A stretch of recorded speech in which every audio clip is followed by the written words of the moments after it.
ఆవేదనగా ఉందంట. ఎందుకనంటే ఆయన చేయలేకపోయే పరిస్థితులు ఉన్నాయంట రాష్ట్రంలో. ఇంకేమన్నాడు, మళ్ళీ ఒక్కరో ముందుకు వచ్చి పెట్టు ఒకసారి, అది భలే ఇంట్రెస్టింగ్గా అంటాడు.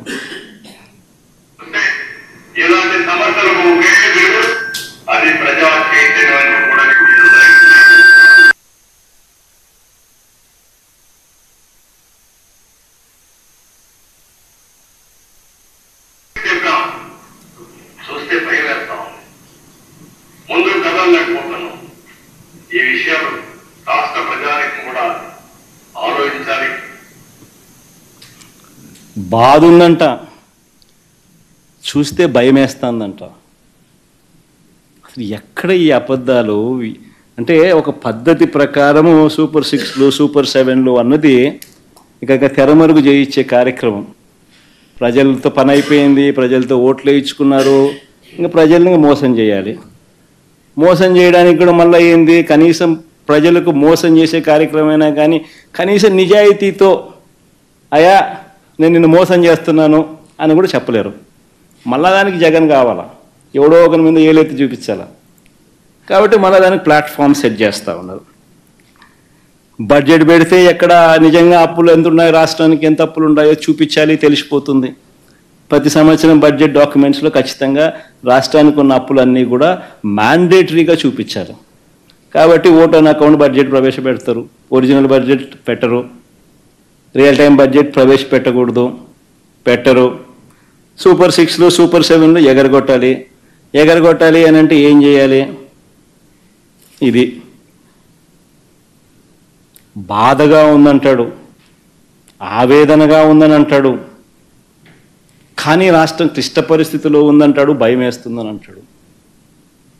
నిజంగా ఈయన యాక్షన్ చూస్తూ ఉంటే దాన వీర శూర కర్ణలో ఎన్టీ రామారావు గారి యాక్షన్ మీరు చూసారో లేదో కానీ ఆ యాక్షన్ మించిపోయాడు.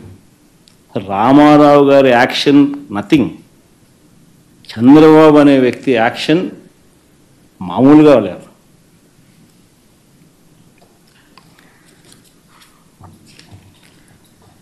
నిజంగా ఆశ్చర్యం కలిగించే విషయాలు ఇవన్నీ కూడా నేను ఏదైతే చెప్తా ఉన్నా. ఇప్పుడు తీరా రాష్ట్రానికి అప్పులు ఎంత ఉంటాయి? ఇప్పుడు బడ్జెట్ ప్రవేశపెట్టినారు కదా, వాళ్ళ బడ్జెట్ డాక్యుమెంట్లే చూద్దాం. వాళ్ళు ప్రవేశపెట్టిన బడ్జెట్ డాక్యుమెంట్ 2024-25. మరి ఇంత బిల్డప్ ఇచ్చినారు, ఇంత పద్ధతి ప్రకారం పథకం ప్రకారం బురద జల్లే కార్యక్రమాలు చేసినారు, ఆర్గనైజ్డ్ క్రైమ్ చేసినారు. ఈ ఆర్గనైజ్డ్ క్రైమ్ నేపథ్యంలో నిజంగా వాళ్ళు ప్రవేశపెట్టిన బడ్జెట్ డాక్యుమెంట్లో రాష్ట్రానికి సంబంధించిన అప్పులు ఎంత ఉన్నాయి ఒక్కసారి చూద్దాం. వాళ్ళ బడ్జెట్ డాక్యుమెంట్స్ని ఒకసారి చూపించాము. ఒకసారి బడ్జెట్ డాక్యుమెంట్ ఇది పేజ్ నెంబర్ 14, పేజ్ నెంబర్ 16 స్వయంగా చంద్రబాబు నాయుడు గారు ప్రవేశపెట్టిన వాళ్ళ రాష్ట్ర బడ్జెట్ డాక్యుమెంట్స్. దీంట్లో ఒక్కసారి గమనిస్తే పబ్లిక్ డెట్ 2018-19 నాటికి పబ్లిక్ డెట్ అంటే అప్పులు, ఇక పబ్లిక్ డెట్ 2018-19 నాటికి 2,57,509 కోట్లు. అంటే ఆయన దిగిపోయే నాటికి 2,57,000 కోట్లు గవర్నమెంట్కి సంబంధించిన అప్పులు.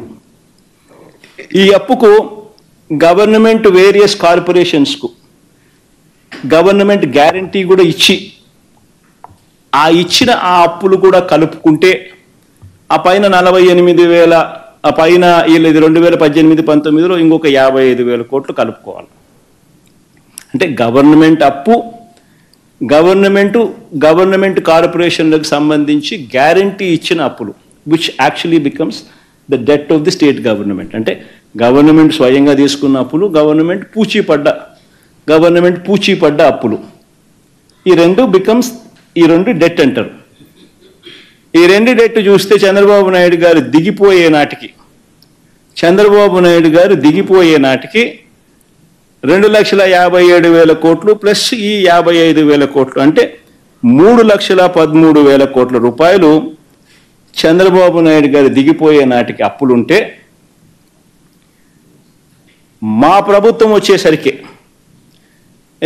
మా ప్రభుత్వం వచ్చేసరికి ఆ అప్పులు వీళ్ళు చూపించిన దాని ప్రకారమే 4,90,000 మా ప్రభుత్వం దిగిపోయే